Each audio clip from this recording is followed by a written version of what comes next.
Assalamualaikum warahmatullahi wabarakatuh. Saya Samsinar dengan NIM 091 058 022 3003, mahasiswa Prodi Pendidikan Bahasa Indonesia semester 2. Bab 5. Saya akan menjelaskan materi mengenai upaya pemberantasan korupsi. Adapun materi di dalamnya: pertama, pendahuluan; 2, upaya pemberantasan korupsi; dan yang ketiga, upaya pemberantasan korupsi di Indonesia. Silahkan disimak. 1. Pendahuluan. Korupsi merupakan salah satu penyakit kronis yang menggerogoti bangsa Indonesia. Dampaknya tak hanya merugikan keuangan negara, tetapi juga menghambat pembangunan nasional dan merusak kepercayaan masyarakat terhadap pemerintah. Oleh karena itu, upaya pemberantasan korupsi menjadi sebuah niscayaan untuk mewujudkan Indonesia yang bersih dan bermartabat. 2. Upaya pemberantasan korupsi. Upaya pemberantasan korupsi dapat dilakukan melalui berbagai pendekatan, antara lain: pertama, pembentukan lembaga anti korupsi. Lembaga anti korupsi seperti Komisi Pemberantasan Korupsi atau KPK memiliki peran penting dalam penindakan korupsi. KPK berwenang untuk melakukan penyidikan, penuntutan, dan penyegelan terhadap kasus korupsi besar.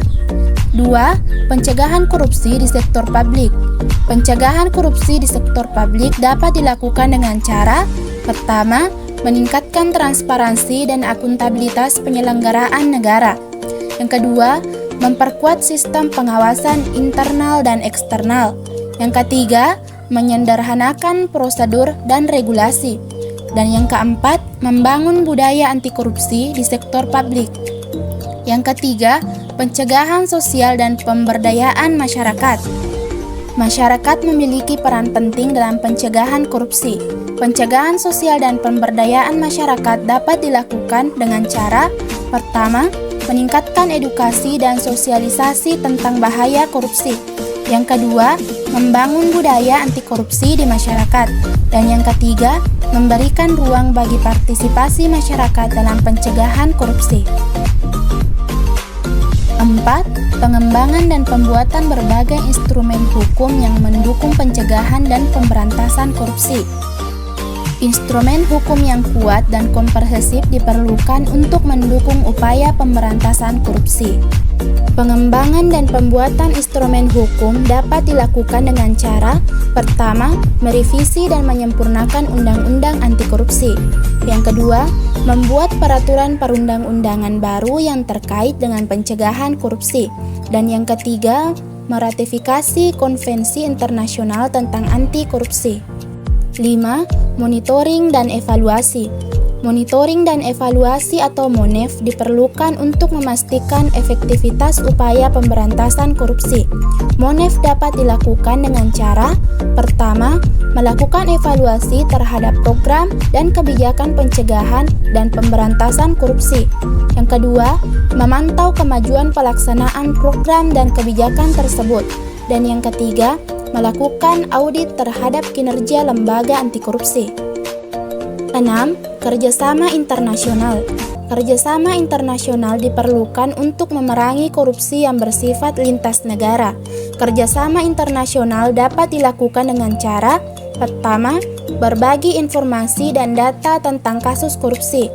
2. Membantu dalam proses penegakan hukum. Dan yang ketiga, melakukan ekstradisi koruptor.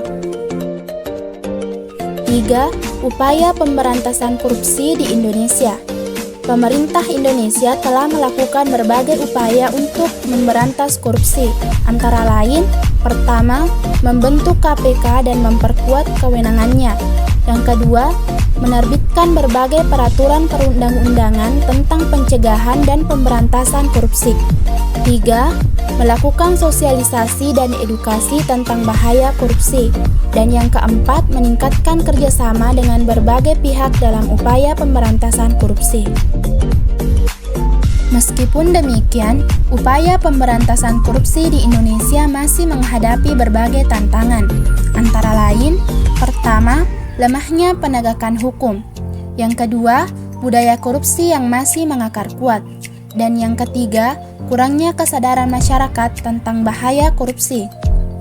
Untuk mengatasi tantangan tersebut, diperlukan komitmen yang kuat dari semua pihak, baik pemerintah, aparat penegak hukum, maupun masyarakat. Upaya pemberantasan korupsi merupakan tanggung jawab bersama. Dengan kerjasama dan sinergi dari semua pihak, diharapkan Indonesia dapat menjadi negara yang bersih dan bebas dari korupsi.